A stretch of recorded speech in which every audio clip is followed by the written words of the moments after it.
The Bible is funny.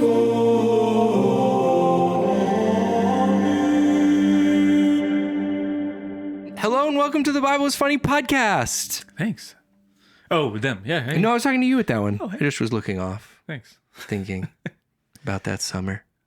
This is the Bible's Funny podcast. My name is Anthony. That's Tim.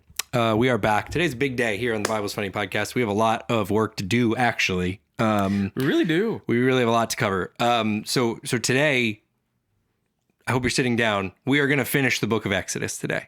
We weren't planning on it. They weren't planning on it. They weren't planning on. They were just thinking two. They were thinking we had a couple more. We're going to finish the whole book today, and we're going to tell you more about that in a minute. Before we do, let's do a couple things here at the top. Tim, I did need to tell you about one thing. My name is Tim. Your name is Tim. Turtle.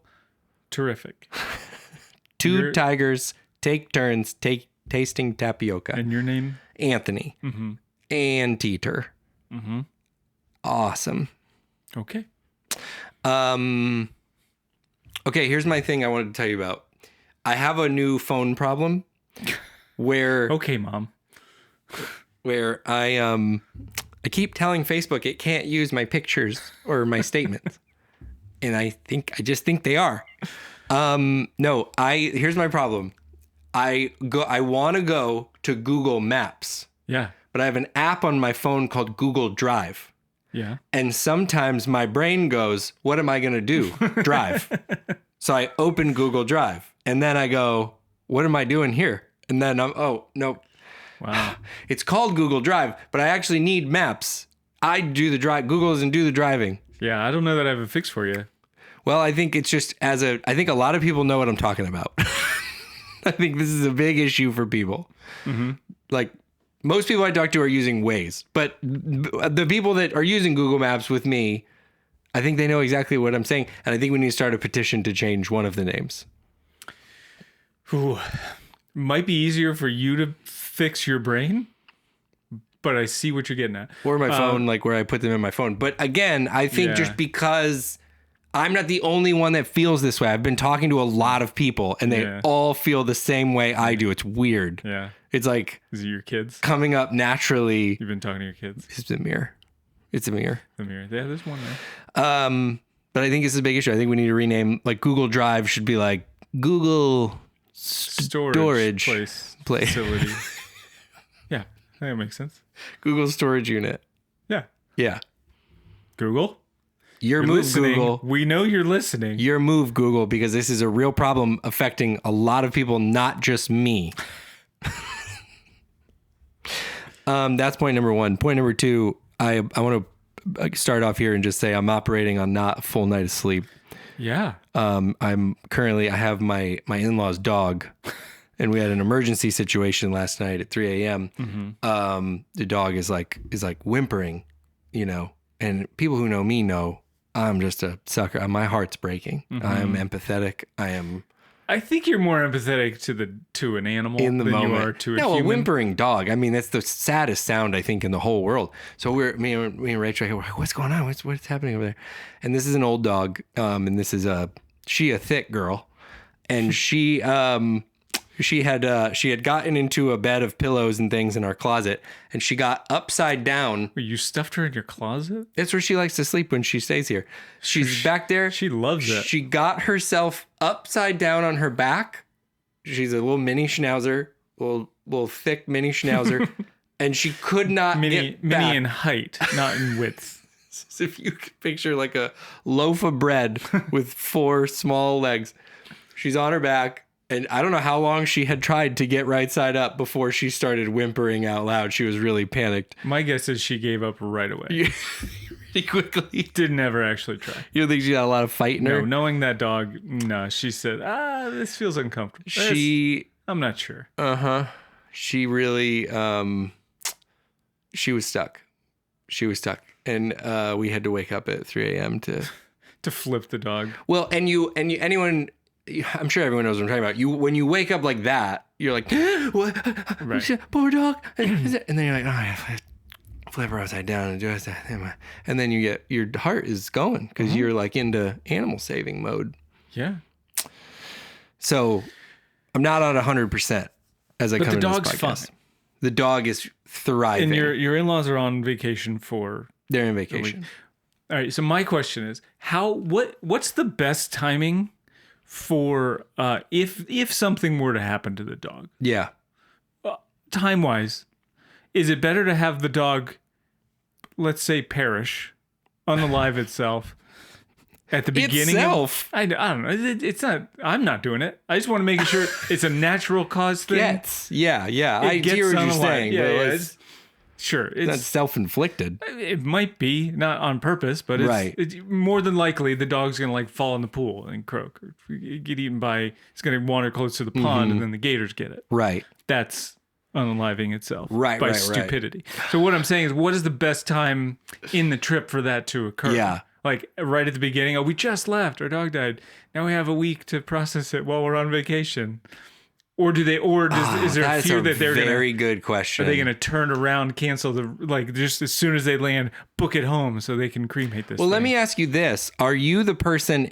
Because I do think this matters in the conversation. Are you the person, if you have an animal or if you are in some kind of responsibility and there's something that happens, do you want to tell them right away? That's what I'm getting at. Or are you the let them enjoy their vacation? That's what I'm type? saying. Is like, what is the ideal time, and then what do you do about it as a dog sitter? For this, I'm telling them right away, and that's admittedly in self-preservation because I don't want them to come home beaming and just like, we had the best time. We are more in love than we've ever been. So you don't want to let them enjoy any of their vacation. I need them to take that time to process together so that when they come home, because they're fresh mad at you or disappointed. There's a feeling. Yeah, well, it's your in-laws. That's a daily stasis. routine. But I want to avoid that. Like, you're home, you're back, and the first thing you're feeling is not happy with me. I don't want that. So I'd rather you be unhappy with me. Like, to me, it's almost ideal. You're unhappy with me thousands of miles away. And that's great. And that'll wear off. You're probably not as unhappy with me when you get home. Okay. Yeah. But you've ruined their vacation. You do have to ruin their vacation to take that position. Are you in the same court? You'd handling that differently? I think I probably maybe fake it a little bit. Like, hey, they're asking how's the dog over the course of the week. Oh, she's great. Check out all the pictures of us together. You're staging? Yeah. For weekend at Bernie's. Look, she's sleeping here. The dog. Oh, she's sleeping over here. Man, your dog sure is tired. And then they come home. I think perfect scenario is they come home and you go, and you leave. And you go, hey, let yourself in to get the dog. Stage the dog very peacefully. Oh, wow. After you pull it out of the freezer, of my course. Gosh, you are layers in this. Listen, I can come to a cover-up story real fast. Wow. And then you get to kind of be like, what? What? That poor dog. What happened to my house? Something broke into my house? There was a death? Well, no. Who breaks into a house to kill a dog? Sorry, in my head, I staged an attack because you had mentioned like a gator. You don't have to go into all that, but I'm saying you get to be shocked and go like, what? You're going next level of staging the attack, and I think that's where you're sick. That's what you got me thinking was like, you stage like an incident or something, or like you did. It's not the worst idea. But I think a bag of chocolate chips and you just like open it. Oh no, then it's your fault again, Anthony. No, because the dog got into your cupboard because you didn't secure it enough. You're a fool. Do not watch my dog or my kids. You don't have a dog, and I don't have a pool. Why don't I have a dog anymore, Anthony? Why don't I have a dog anymore? Nothing to do with me. Well, now I'm beginning to question that too. I do like your strategy though, because then you get to be shocked with them. Yeah, the dog's dead. Right. You just have to make sure your acting skills are pretty good. And maybe you pre-use AI to have like a projection up.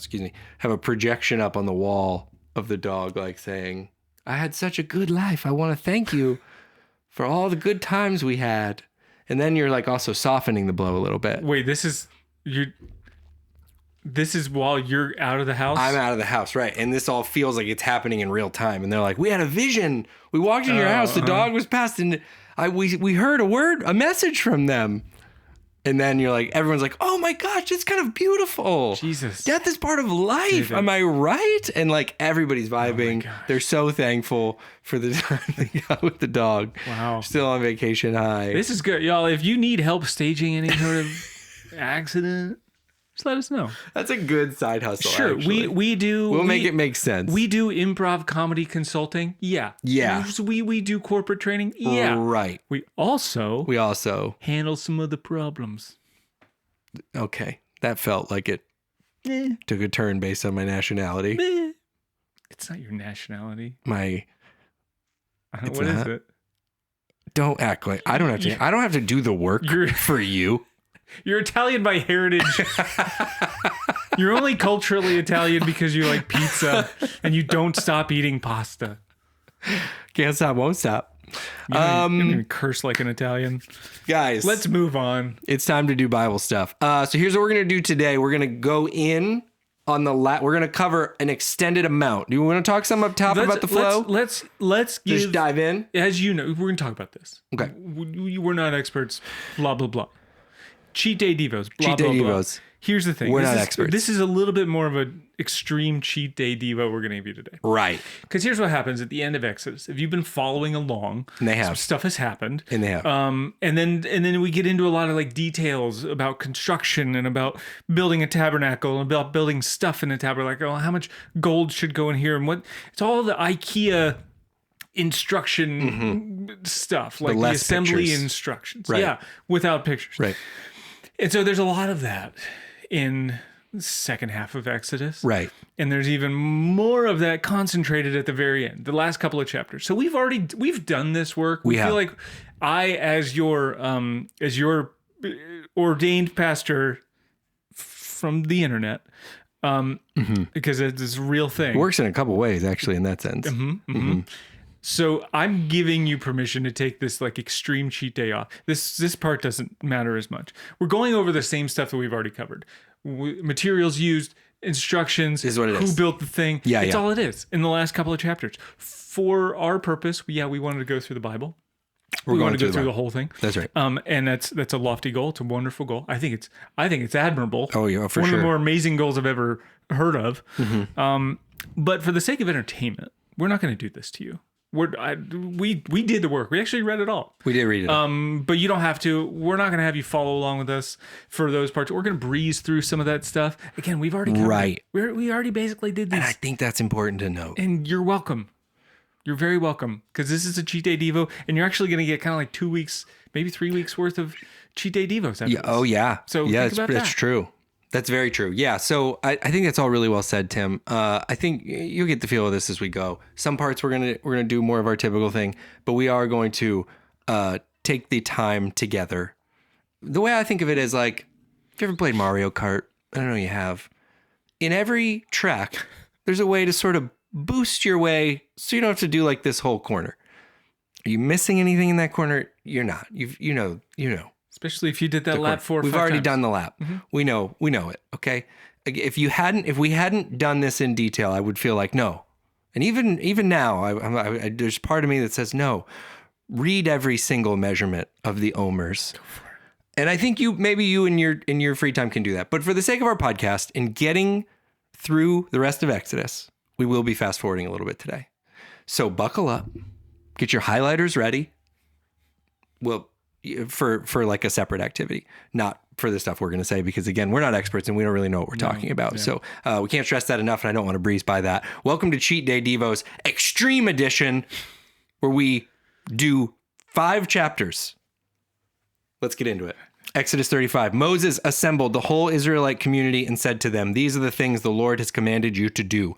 For 6 days work is to be done, but the 7th day shall be your holy day, a day of Sabbath rest to the Lord. Whoever does any work on it is to be put to death." So you're talking about, a lot of people talk about work yourself to death. And that can happen. But you can also like not work yourself to death if you work at the wrong time. So just something to remember. Something to put in the back of the memory banks. Do not light a fire in any of your dwellings on the Sabbath day. And that, Tim, I do think is interesting. There's a lot of forms of work, and the only one we zoom in on is lighting a fire on the Sabbath day. Yeah, I assume it's because they're bad at it. At lighting fires. Well, yeah, like bad at maybe containing them, and like the local firefighters wanted their Sabbath day off too. Dude, have you ever seen somebody who like is not very good at starting like a campfire, attempt to start a campfire? Yeah, I don't let them get that far. You step in. Yeah.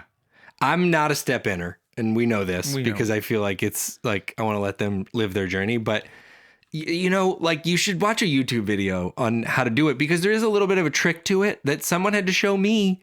And if nobody shows you this and you're like, I'm gonna start a campfire, it's like, okay, watch me light this piece of paper on fire. And you're like, and then it's out. We're trying to do marshmallows. Saying all that to say, you can be bad at starting fires. Moses said to the whole Israelite community, verse 4, this is what the Lord has commanded. From what you have, take an offering for the Lord. Everyone who is willing is to bring to the Lord an offering of gold, silver, and bronze, blue, purple, and scarlet yarn, and fine linen, goat hair, ram skins dyed red, and another type of durable leather, porpoise skin, potentially, acacia wood, olive oil for the light spices, for the anointing oil, and for the fragrant incense, and onyx stones and other gems to be mounted on the ephod and breastpiece. Everyone who is willing. Yeah, that's a funny one. Like, because you can opt out. Right. Is what I understand. Like, what if you're not willing? You just don't do anything? Right. You got nothing. And that's all you have to do is say, God, I'm not really willing. I'm not willing to do the work. I'm unwilling. Where does that put me? It feels to me like one of those where you're like, hey, if you want to do a thing, and like there's like a clear expectation that everybody's supposed to do the thing. Mm-hmm. I feel like it's one of those, but I think it does leave the question mark. I'm sure at least one person, humans have been the same for forever. There's one person who's like, hey, you mentioned that this was for the willing. And so if we're not, is there another? Just looking for a loophole. And it seems like that's one for me. I thought this was kind of, you don't want me. You want the willing people. Yeah. That's what you want. Yeah, do it with a grateful heart. Verse 10, all who are skilled among you are to come and make everything the Lord has commanded. The tabernacle with its tents and its coverings, clasps, frames, crossbars, posts, and bases. The ark with its poles and the atonement cover and the curtain that shields it. The table with its poles and all its articles and the bread of the presence. The lampstand that is for light with its accessories, lamps and oil for the light, the altar of incense with its poles, the anointing oil and the fragrant incense, the curtain for the doorway at the entrance of the tabernacle, the altar of burnt offering with its bronze grating. This is all one sentence, and I think that's worth noting. Its poles and all its utensils, the bronze basin with its stand, the curtains of the courtyard with its posts and bases, and the curtain for the entrance to the courtyard, the tent pegs for the tabernacle and for the courtyard and their ropes, the woven garments worn for ministering in the sanctuary, both the sacred garments for Aaron and the priests, and the garments for his sons when they serve as priests. That was one sentence. Yeah. 10 through 20. And it reads like my kid's PE teacher with email of like all the things that the parents are supposed to cover for field day. These are all the things we need to do. You got to bring this. We got to bring this. We got to bring back. We got to have water balloons. Who's going to sign up for what? I'm like, I'm not willing. I'm not willing. That's okay. Cool. I'm not willing. Yeah. I'm good. It does read like that. I also like the beginning, all who are skilled among you. So verse 10 now gives us our second out for this class project.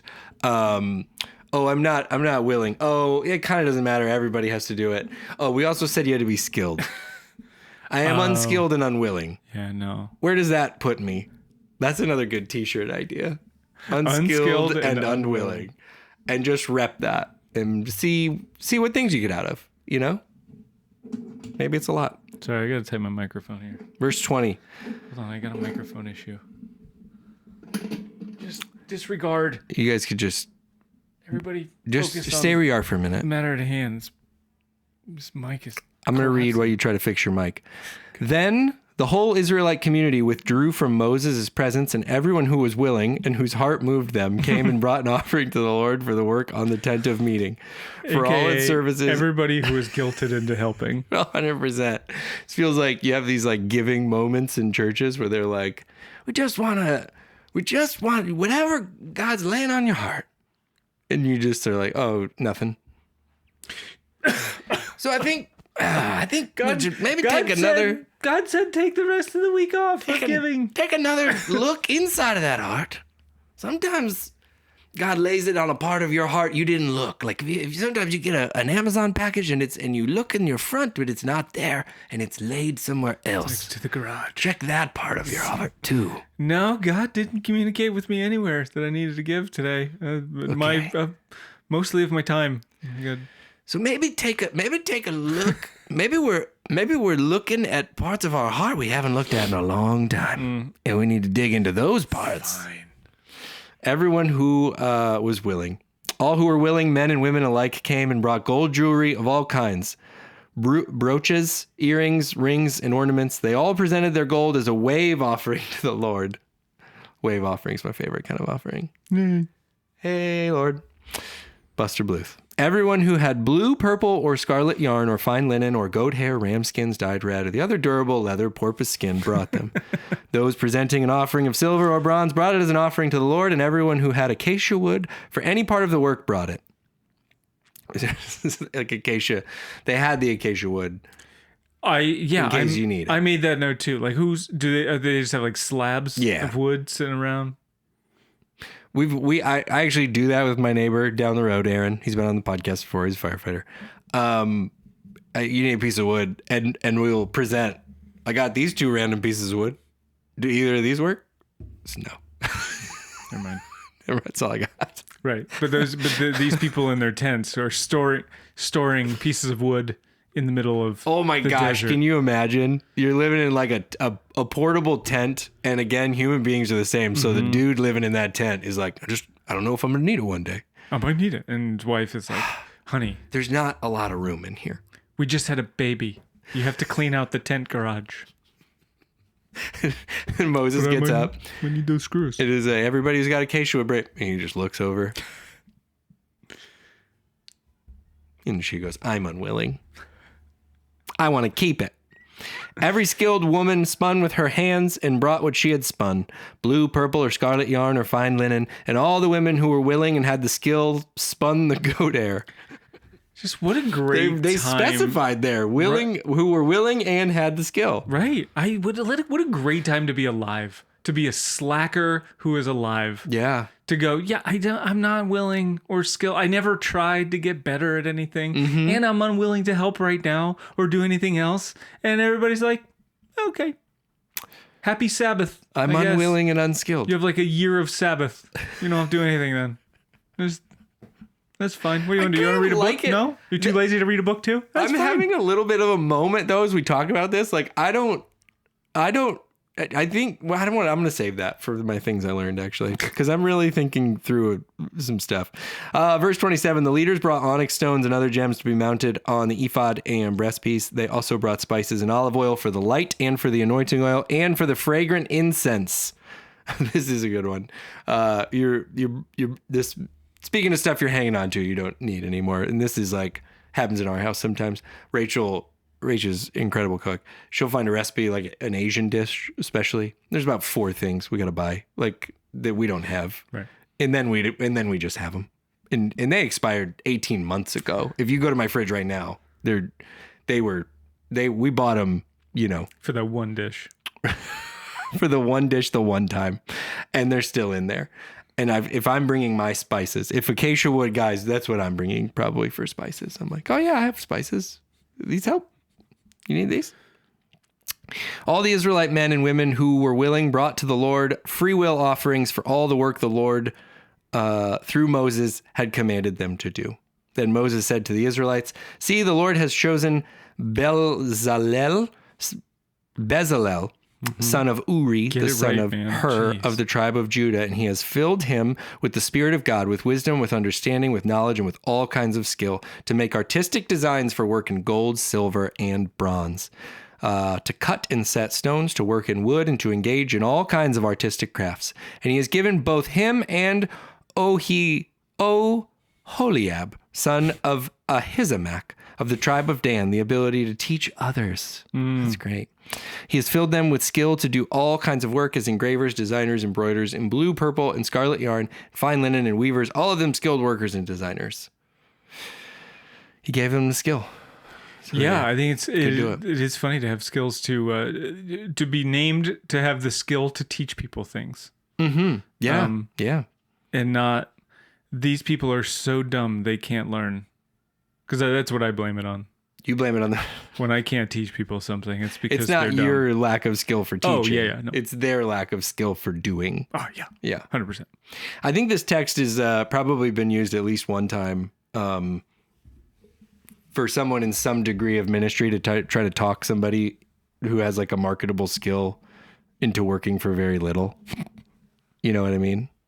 I'm sitting across here and I'm looking at you and I see a bella zeal. I think that is church work in general, though. I see an oh holy bab. And I think it's time for you to start doing digital marketing for this at cost. I heard God calling me. God told me. At cost. God said it. You need to work for minimum wage. It's what plus $1. Oholiab did and would again. You've said that name 3 different ways. And now. ability to know how to carry out all the work of constructing the sanctuary, or to do the work just as the Lord has commanded. Gosh, now I'm obsessed with the idea of like a pastor or somewhere going to like a builder in the area and just doing this pitch to all the builders. Hey, we need a new building, and I feel like you're my Oholiab, which I think is the 4th way I've said it. I guarantee you that has happened before. This has happened. Yeah. Then Moses summoned Bezalel and Oholiab, and every skilled person to whom the Lord had given ability and who was willing to come and do the work. They received from Moses all the offerings the Israelites had brought to carry out the work of constructing the sanctuary. And the people continued to bring free will offerings morning after morning. So all the skilled workers who were doing all the work on the sanctuary left what they were doing and said to Moses, "The people are bringing more than enough for doing the work the Lord commanded to be done." Then Moses gave an order, and they sent this word throughout the camp: no man or woman is to make anything else as an offering for the sanctuary. Yeah, they're going, they're bringing too much stuff. We have to take our time to then like sort the things out. Maybe find like an unskilled person to organize things. Mm-hmm. Oh, yeah. There are other skills. Maybe, they can't do anything when it comes to building or measuring, but maybe they can take the box and put it next to the other box that looks like that box. Here's similar boxes. Maybe doesn't take a rocket surgeon. This is also the case of every thrift store that's ever been started. Liz, you're like, we're selling things for a good cause. Just bring us your junk. And isn't this such a great idea? And the first couple when they're like, look at all these gems we got in here. Oh, there's another car and 2 and 5 behind that car. A moving truck. And this is this actually just looks like a garbage bag you brought me. Is this is just from your garbage? Maybe there's something in there. Okay. You just wanted one trip to dump all that. Cool. Okay. Then Moses gave an order, and they sent this word throughout the camp. We read that. No man or woman is to bring anything, because what they already had was more than enough to do all the work. So they had all this stuff. They didn't need any more stuff. This is what all the thrift stores are saying right now. Except for shouts out to my local Salvation Army, man. They take it all. They take everything. They just dump it. Do you think they do? Yeah. They dump it to crumpet, Grinch style. Yeah. Happy holidays, everybody. Okay.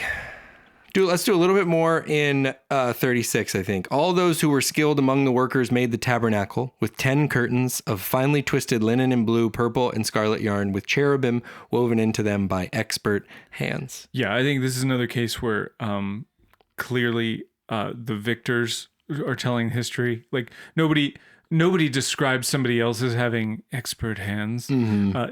It's you describing your own work. Right. This was made with just, I don't know how else to say it, but expert hands.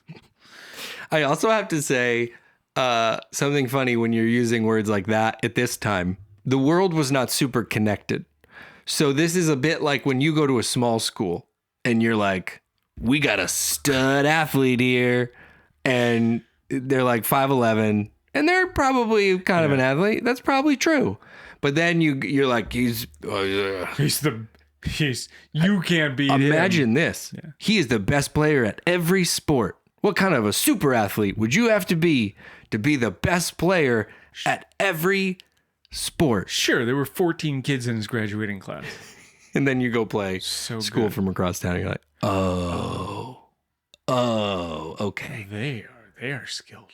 Those are expert. It's some tall folks. Yeah. Yeah, our guy's okay. Yeah. He probably should have a career path. Perspective. That's all I'm saying. who probably should have a job that pays. Maybe a trade that he's thinking about. Where are we at, Ant? This is where I pause. This is where I pause and say, hey, look, we're going to pause and then fast forward. So this is... give them we talked about this. Up. We talked about this. We already talked about this. We're going to start skipping. Because here's the next bit, and you were welcome for this, by the way. All the people who make me watch the crappy Christian movies, by the way, and I'm skipping through this stuff for you. I'm not saying I'm like Jesus here, but like, geez, it's pretty close. Okay. I am not making you go through the torture that we did. Right. And certainly not the same torture that you make me go through. So why don't you just... So we'll go through... So like we start then talking about the tabernacle. And verse 9 says, all the curtains were the same size, 28 cubits long and 4 other 5. Right. Okay. Which we've done. We've done some all of this, but that is literally, some of it is literally the same verbatim, same thing.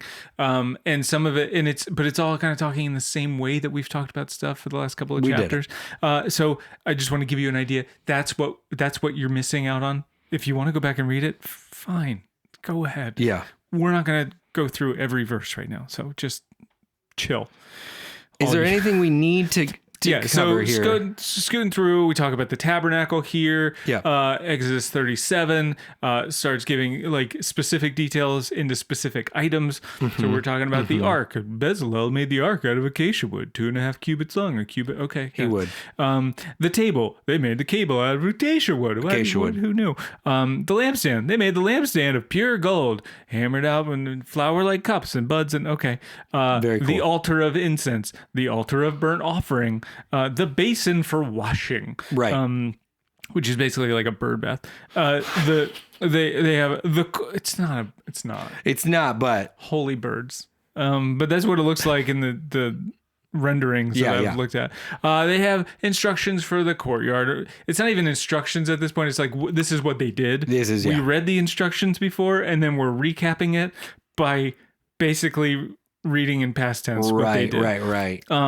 One thing I thought was interesting is there's then they go into like an index of the materials that were used. And so just for scale, I do think it's interesting. It's not funny. It's not funny at all. There's no funny. So chill. There's not funny here. Maybe I didn't write this. Give me a moment, and maybe I'll think of why it is. The message summary in a couple of the verses about like the materials that were used. It says for gold, the total amount of gold used in construction of the sanctuary, all of it contributed freely, weighed out at 1,900 pounds according to the sanctuary standard. Silver from those in the community who were registered in the census came to 6,437 pounds of silver. That's a lot. Yeah. And for every registered man, age 20 and over, a total of 603,550 men. So these are the amounts. I like to see scale. I like to see what we're dealing with. I also think that's interesting. Just again, we're doing actually interesting things here. 603,550 people. Sometimes we think of like men.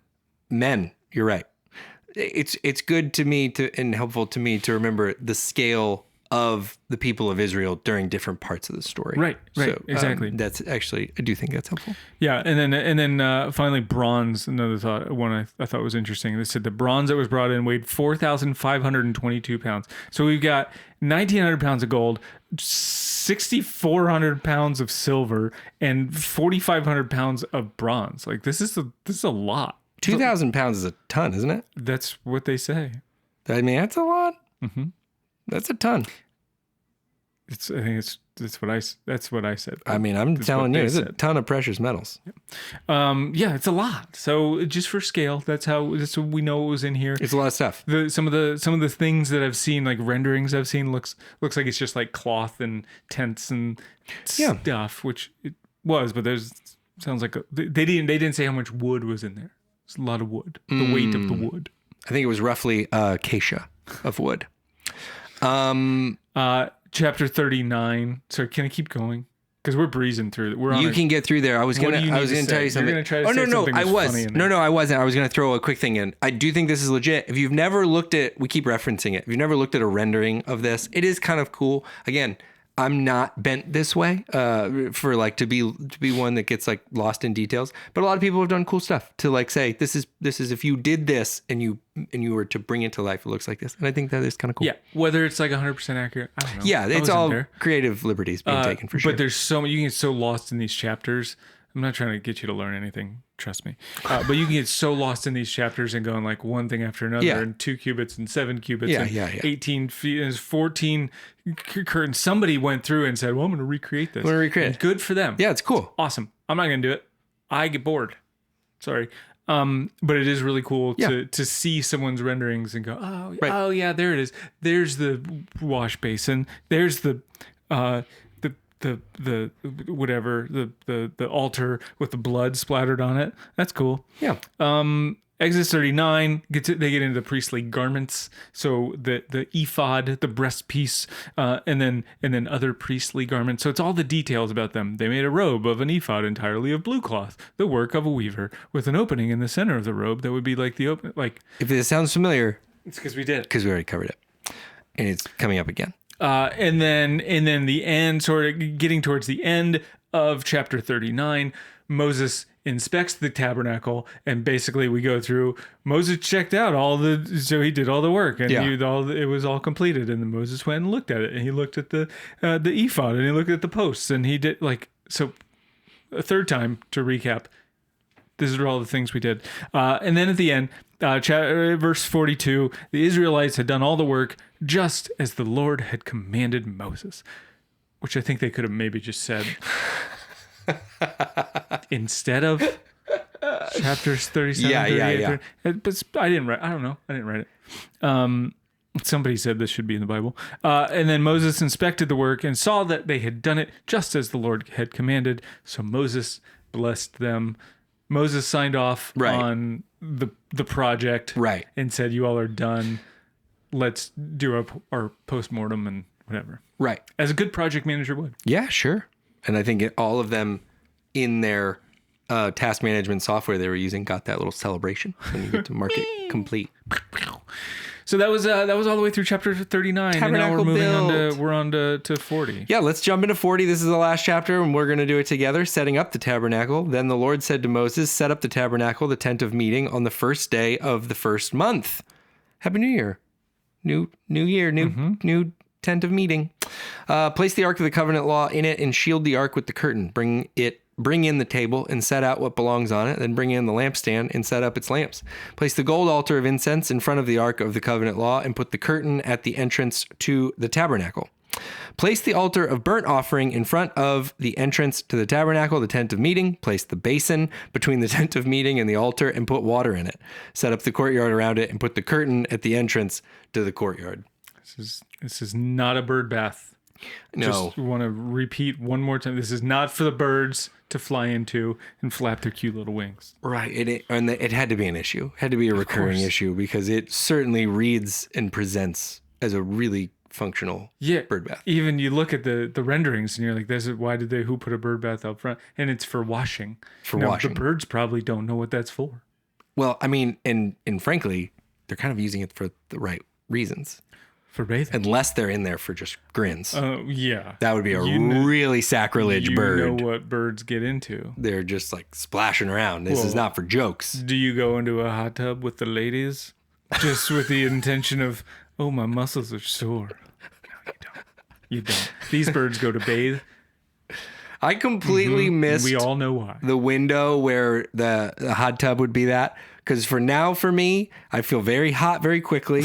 I'm sitting in there and I'm kind of like, I can feel life leaving my body. And I'm like, and it's nice on your muscles and things for sure. Yeah. But you're just kind of like, you're having a conversation with somebody and you're like, your speech starts to slur just a little bit. You're like, yeah, I was having lunch too. And then you're like, oh shoot, I got to get out of here. But I always watch like on The Bachelor and stuff. And they're doing, sexy stuff in the hot tub. And I say, good for them.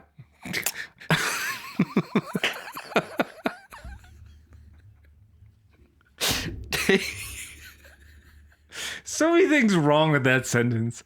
So I'm always watching on The Bachelor and they're doing sexy stuff.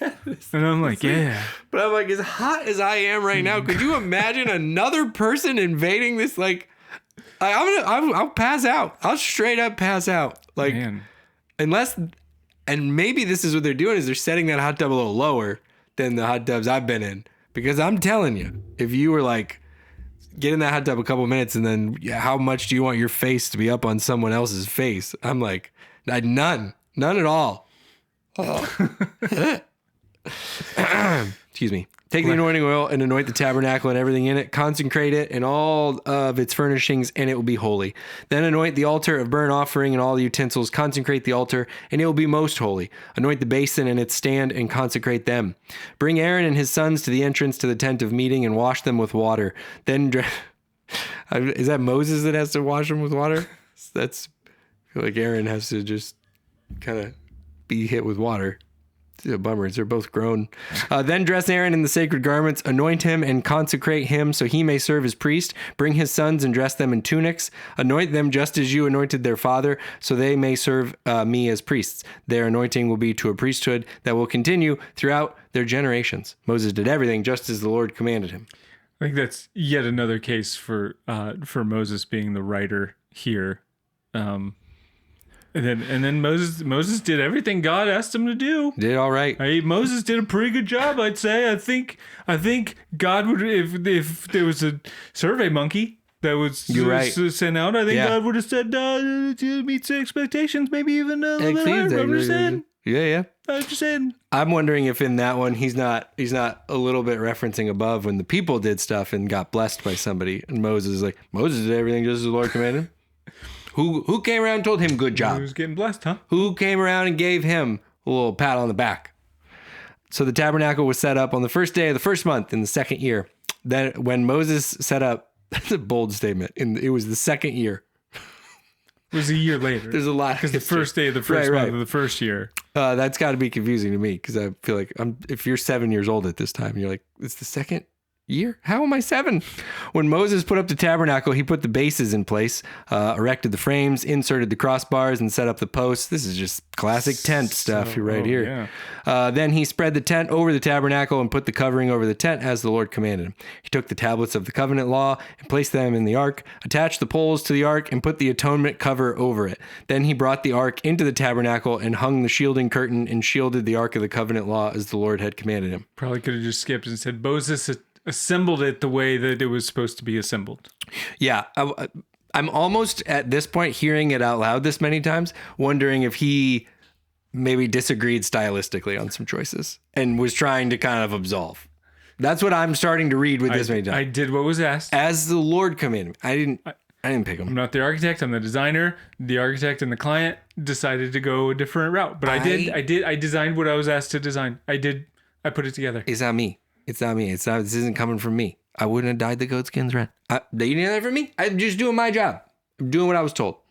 Moses placed the table in the tent of meeting on the north side of the tabernacle outside the curtain and set out the bread on it before the Lord, as the Lord commanded him. He placed the lampstand in the tent of meeting opposite the table on the south side of the tabernacle and set up the lamps before the Lord, as the Lord commanded him. Mm-hmm. Moses placed the gold altar in the tent of meeting in front of the curtain and burned fragrant incense on it.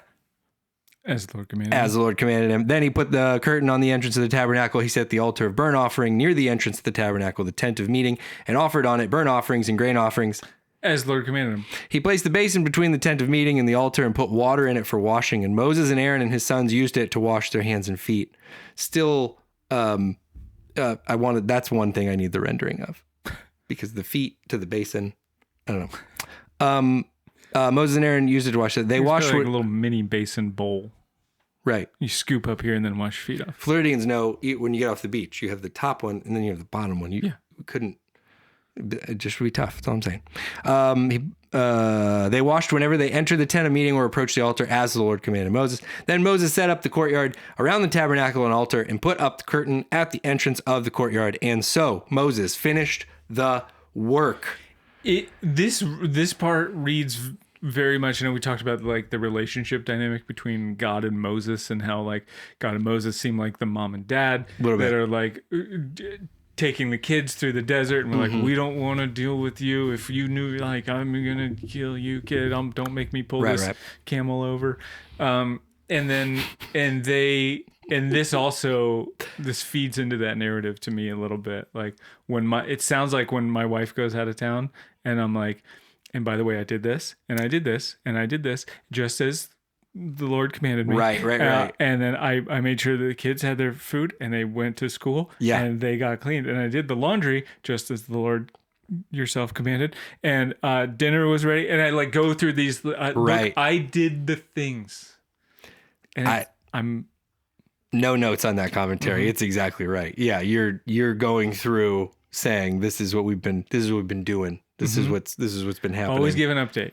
You always give. I'm not just fun dad. Because you do things. There's also, I want to say, a function to that inside of a marital dynamic, because you have to sort of fill in for these people, because you fill in the gaps, because you'll be like, what happened while I was gone? And it'll be like, oh, what like moved forward was one thing, right? Maybe some laundry got done or whatever. But then you have to go like, well, what happened was the dog got out, so I had to go get the dog. The other dog fell in the closet and was stuck upside down and couldn't get right side up, so I had to stop and do that. And then the other person, you get through about 4 bullet points, and they're like, okay, got it. You're right. It was a busy day. Sorry, I just only thing I heard was a little laundry got done. And then your wife is like, oh, I'm so sorry for just never acknowledging you for all the work that you do. Like, you do a lot of stuff too, right? Your wife does that. Somewhere in the Bible it says, and then the wife saw that all the work was done exactly as it was to be done, and said, "I'll never give you crap again." Doesn't say that in the Bible. Then the cloud covered the tent of meeting, and the glory of the Lord filled the tabernacle. Moses could not enter the tent of meeting because the cloud had settled on it, and the glory of the Lord filled the tabernacle. That's kind of a very funny line. I didn't see on initial reading. But 35, Moses could not enter the tent of meeting because the cloud. So it's like you do all of this, you get it all done, and then there's like a sign out on the front side of the door, like Moses can't come in here.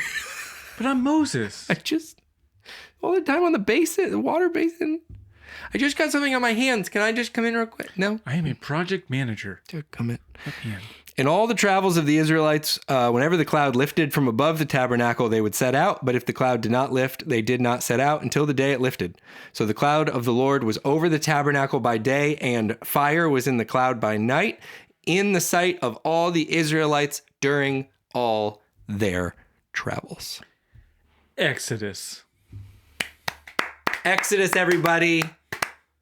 Whew. Tim, let's focus on today because we had a lot of things. What did you learn today? Yeah, I really did. I don't know that I learned it, but being a slacker does pay off. And I mentioned it earlier. Yeah. It's benefited me most of my life. Right. People don't tend to give you group project responsibilities when you are like me. And so you don't have to do those things. When you lower people's expectations of you by being unwilling or unskilled, yeah. Oh my gosh. It frees them up to just appreciate you for you, not for what you do. I think there's some wisdom in that. That's why I said it. And I'm gonna yes and on that, because that was my same subject. We started joking about that, and I was like, I actually think there's a practical takeaway here. And we joked around this point before, especially Christians. We are great at giving guilt on different things. And I like that you can point to the Bible and go, I'm not going to do it. I'm unwilling. I'm unskilled. I'm not doing it. So the next time someone... This is controversial. This is going to be a controversial thing, but I'm kind of like, I dig it when they're like, hey, we really need musicians in the worship band. So we need people to step up. We need people to answer the call. And you're sitting there like, I don't have time, but I haven't played an instrument since middle school, but they really need people. You go back to this text. We need somebody to hang out with the kids while the parents are doing the church service. Yeah. Like, okay, but I don't want to. I'm neither willing nor skilled. I don't want to, and I'm not good at that at all. No. And mostly I don't want to. And someone's going to comment and be like, I had a story where that was great. And I'm that's fine. I think if you do really legit have that and you're like, I don't know, I've never tried it. Let's dip our toe into it. But I just would like to absolve of guilt the person, or we have family members who do this to us. I don't know. Just got a lot of work I have to do. Family's different on this thing. And I know how lazy my family, they're just straight up lazy. Right. You're saying maybe you're skilled and not willing. You're just straight up, just not willing. Like you're just a punk now. The person asking, the person who's not doing the work in this case, in the family scenario. The person should do the work. If they're in the family, they got to help out. Yeah, you don't get out of that. I think sometimes you have to, I think you have to be able to go beyond what you're comfortable with. You have to be able to say, I am a big fan of that. I think we've talked about that on here, where I do not co-sign those that are like, oh, it's somebody's birthday today, but I don't know, I'm just tired. No, go to their birthday party. Like, go do the event, celebrate the things. I'm unskilled do that stuff. At singing them a birthday Yeah, no, you got to do that. You got to go do that stuff. But especially, and I am going to just take family out and get on board with what you're saying right away. But I think there's other entities that will try to guilt you into things. And I just like that here, it is pretty unavoidable. It is the willing and the skilled. It's biblical. That me to check out. Are asked to participate in these ways. Mm-hmm. And so, yeah, if you're sitting there in your church and you're really great at drums and you got the time and you're not helping at all, like, this might be just strictly a willingness issue and maybe that's something you should work on. But don't But also maybe that's fine. Don't carry a bunch of guilt for stuff. Mm-hmm. Willingness and skill are factors. There's going to be some scholar that comes out and tells us like, hey, no, that's not what that means. And I don't care. The scholar stopped listening. I think long ago. I think the scholar worked too hard to begin with. And my slackerness got me to where I am, and I absolve every other slacker. I don't co-sign just straight slackery, but I am one who carries a lot of guilt for doing. I guess I should have specified how personal this is. That's the Jewish part of you. This is very personal for me that I feel like I should be doing everything all the time. And this passage was really hitting me today of like, you don't need to do everything all the time. There's people that really want to do stuff and are really good at stuff. And sometimes you insert yourself and you're barely willing and not skilled and you're getting more in the way than anything else. If it helps, and I'll say this on the record for everyone listening. Please. For you, Anthony. Yeah. I know exactly how unskilled you are. And I am letting you off the hook from helping me with pretty much anything. There, I said it. Wow. You're welcome. Thank you. You're off the hook. Thank you so much. I really needed to hear that today. I really needed it. I'm a good friend. I want to speak. Again, let you off the hook. Don't feel guilty. My big too long didn't read here to end. Don't be unwilling and unskilled. You cannot say it for everything. But I'm telling you, if you're saying it for nothing, there's probably something where you're not willing and you're not skilled in it and you're overextending. That's all I'm going to say. And maybe that's just for me. I didn't track with any of what you just said. But there's a me out there somewhere that's doing too much. And they need to be less willing. They're certainly less able. They need to be less They are less able. That's something we also, if there's any me's out there, we feel like we'll figure it out. We'll do it. You're probably not that skilled in it. Just let somebody else handle it. Yeah, let Melissa do it. Melissa's great at dyeing the goat hair red. So we are done with Exodus. And maybe we'll see where we go next. No spoilers. Okay, that's what I was going to say. I said no spoilers. I'm not going to say any more than that, but we are done with Exodus. If you missed any segment of Genesis or Exodus, go back and catch up. Catch up with the whole last couple of years. This has been quite the journey we've been on, and we finished our second book today. We're doing it. We're doing it together. Thanks for coming along the ride of the Bible's Funny podcast, Cheat Day Devos. We love you very much. Bible's Funny card game, volume 1 and 2, you can get at the link. Play it with your friends and family this holiday season. It makes a great gift. Tim, is there anything else we need to say here at the end? No, there never is. Love you guys. Talk to you soon. Okay, love you. Bye. Bye.